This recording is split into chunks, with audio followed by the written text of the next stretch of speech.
Leibniz, Teodiceia, Prefácio. Vemos que Jesus, ao finalizar aquilo que Moisés tinha começado, quis que a divindade fosse o objeto não apenas do nosso temor e de nossa veneração, mas também do nosso amor e do nosso carinho. Isso era tornar antecipadamente os homens bem-aventurados e lhes dar aqui na terra essa amostra da felicidade futura. Pois não há nada mais agradável do que amar o que é digno de amor. O amor é aquela afeição que nos faz descobrir prazer nas perfeições daquilo que amamos. E não há nada mais perfeito do que Deus, nem nada mais agradável. Para amá-lo, basta considerar suas perfeições, o que é fácil, porque descobrimos em nós suas ideias. As perfeições de Deus são aquelas da nossa alma, mas Ele as possui sem limites. Ele é um oceano no qual só recebemos gotas em nós. Existe algum poder, algum conhecimento, alguma bondade, mas em Deus elas existem plenamente. Em nós existe algum conhecimento, alguma bondade, mas em Deus elas existem infinitamente. As perfeições de Deus, a ordem, as proporções, a harmonia nos encantam. A pintura e a música são exemplos disso. Deus é tudo ordem. Sempre mantém a justeza das proporções e faz a harmonia universal. Toda beleza é uma fusão dos seus raios.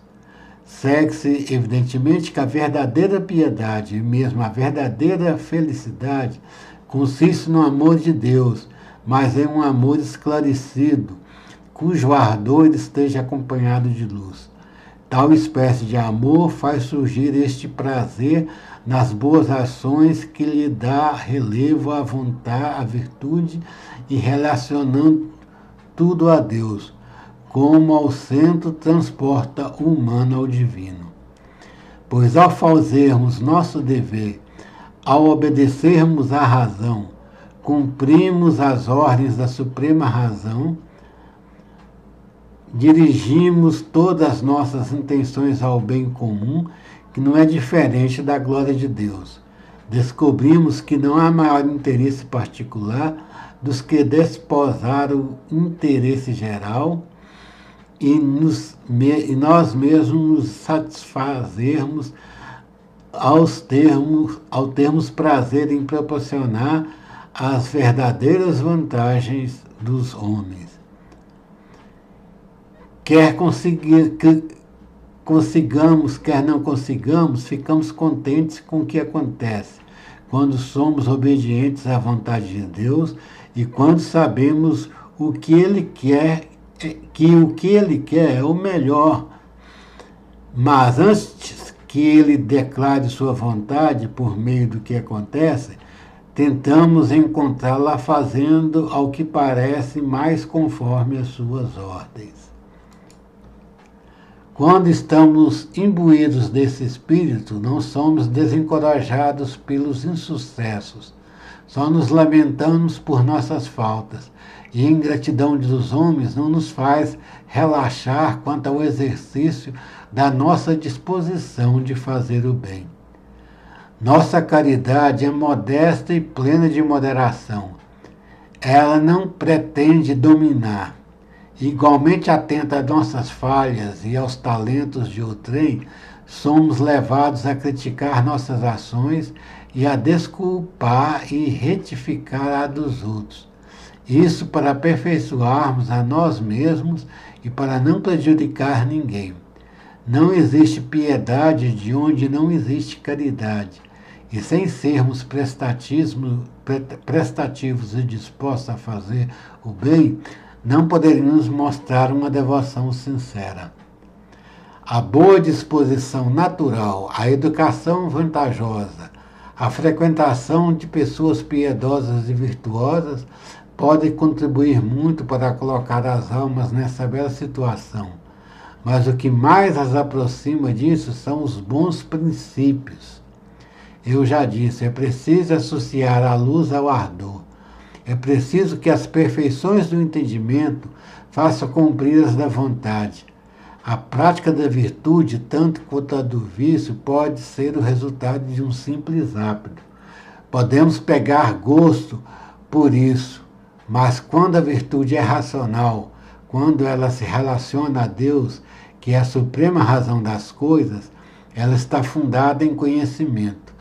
Não se poderia amar a Deus sem conhecer suas perfeições, e esse conhecimento encerra os princípios da verdadeira piedade. O objetivo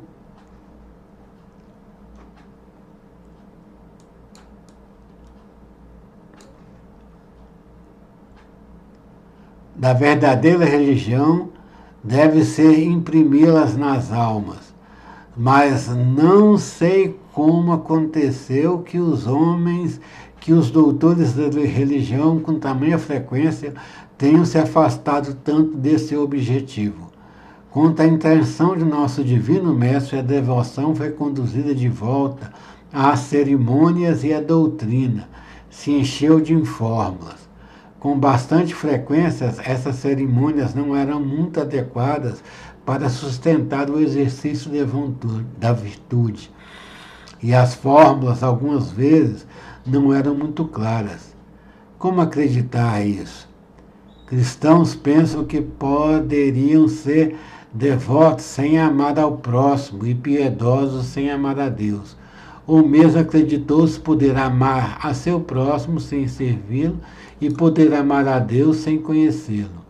Muitos séculos se passaram sem que o público se percebesse bem dessa falha, e há muitos vestígios do reino das trevas. Vemos algumas vezes pessoas que falam muito sobre a piedade, sobre a devoção e sobre a religião que estão de fato ocupadas em ensiná-los, mas não as achamos nem um pouco instruídas quanto às perfeições divinas. Elas percebem mal a bondade do soberano do universo. Elas imaginam um Deus que não merece ser imitado nem amado. É isso que me pareceu uma consequência perigosa, já que é de extrema importância que a fonte mesma da piedade não esteja corrompida. Os antigos erros daqueles que acusaram a divindade ou daqueles que fizeram disso um mau princípio foram renovados, e algumas vezes em nossos dias recorreu-se ao poder invencível de Deus, quando se tratava sobretudo de fazer ver sua bondade suprema, e empregou-se um poder despótico quando deveríamos conceber um poder regulado pela mais perfeita sabedoria. Eu observarei que essas opiniões capazes de prejudicar estavam apontadas particularmente sobre noções confusas que tinham sido formadas com refutação com relação à liberdade, à necessidade e ao destino. E peguei a pena em muitas ocasiões para fornecer esclarecimentos sobre essas importantes matérias. Mas, por fim, fui obrigado a reunir meus pensamentos sobre todos esses assuntos ligados entre si e partilhá-los com o público. É isso que comecei a empreender nos ensaios que ofereço aqui, sobre a bondade de Deus, a liberdade do homem e a origem do mal.